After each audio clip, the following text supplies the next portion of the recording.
बिस्मिल्लाहिर्रहमानिर्रहीम। अस्सलामुअलैकुम। Learn Urdu with Mrs Sadia Farhan से मैं खुशखती की नई वीडियो लेकर हाजिर हूँ। आज की वीडियो बुनियादी असबाग के 7वें सबक के बारे में है और बुनियादी असबाग में ये हमारा आज आखिरी सबक है। अगले असबाग में हम इन्हीं तख्तियों से मुख्तलिफ अल्फाज खुशखत लिखना सिखाएंगे। जैसा कि मैंने अपनी हर वीडियो में बताया कि ये नहायत अहम असबाग हैं।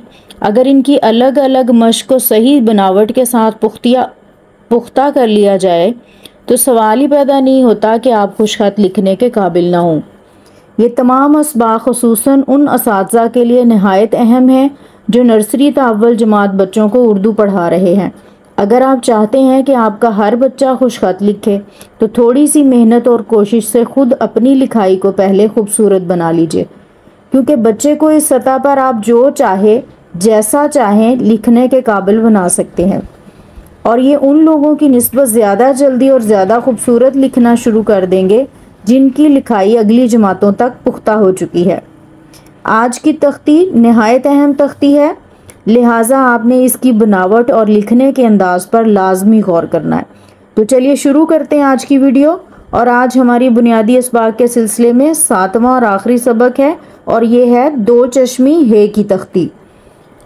इसको दो चश्मी है इसलिए कहा जाता है कि ये दो आँखों की तरह महसूस होती है कि दो आँखें जो हैं वो मिलाई गई हैं। तो इसकी जो आवाज़ है वो भारी आवाज़ फिर होती, जिस भी हरफ के साथ, जिस भी छोटी शक्ल के साथ इसको मिलाया जाएगा उसकी आवाज़ फिर भारी शक्ल हो जाएगी। ये भारी आवाज़ वाले फिर अल्फाज कहलाते हैं। तो चलिए शुरू करते हैं। क्योंकि ये तमाम हरूफ तहज्जी के साथ नहीं होती, क्योंकि हरूफ तहज्जी में ये चंद एक हरूफ के साथ जो है वो मिलकर आती है और ये दो चश्मी है के साथ जितने भी लफ्ज़ बन रहे हैं ये बहुत ज़्यादा चूँकि नहीं होते, इसलिए तमाम हरूफ तहज्जी के साथ ये मिलाई नहीं जाती, क्योंकि इससे अल्फाज बनते ही नहीं है। तो जितने अल्फाज बन रहे हैं वो देख सकते हैं आप। तो यहाँ पे जो भी हरूफ लिखा जाएगा हरफ के साथ दो चश्मी है मिलाई जाएगी, जिस भी छोटी शक्ल के साथ उसकी आवाज़ भारी हो जाएगी। तो इसको हम कहते हैं भारी आवाज़ वाले अल्फाज।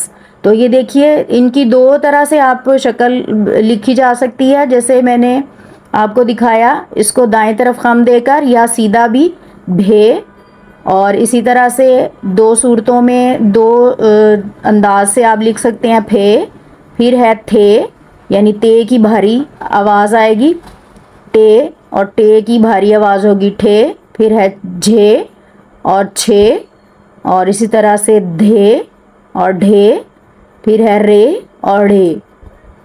इसी तरह से इसके बाद फिर है काफ, काफ के साथ मिलाया जाएगा, काफ की छोटी शक्ल के साथ इसको, तो ये होगी खे, गाफ के साथ घे, और उसके बाद फिर लाम, लाम के साथ दो चश्मी है। और अब मिलाने के लिए ये तरीका ये होगा कि आप इसको इकट्ठा नहीं लिखेंगे, आप इसको तोड़ तोड़ कर लिखेंगे। आप पहले दाईं साइड पे और फिर बाईं साइड पे, और वापस आप जब दोबारा से इसको पूरा मिलाएंगे तो दरमियान में लाइन जो है वो आपने बाद में लगानी, क्योंकि इसकी खूबसूरती इसी में है कि आप इसको रुक रुक कर ठहर कर लिखें। जैसे ही आप इन सब चीज़ों की मश्क कर लेंगे तो ये आपकी जो स्पीड है वो भी खुद ही बन जाती है।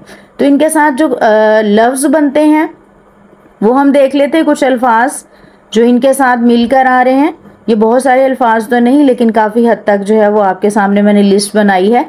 आप देख सकते हैं किन किन अल्फाज के साथ ये मिलकर आते हैं। अगर आप इन बुनियादी तमाम असबाग की अलग अलग अच्छे से मश्क कर लेंगे तो फिर इनके साथ आगे चलकर जो मुख्तलिफ हम अल्फाज बनाएंगे वो लिखना ज़रा हमारे लिए आसान हो जाएगा। इंशाअल्लाह ताला अगली वीडियो में आपकी खिदमत में इन्हीं तख्तियों के साथ मुख्तलिफ अल्फाज को खुशखत लिखना सिखाया जाएगा, और लाइन के ऊपर कैसे लिखना है और इनको तोड़ कर लिखना है, रुक कर लिखना है, किस तरह से आपने खूबसूरती से लिखना है।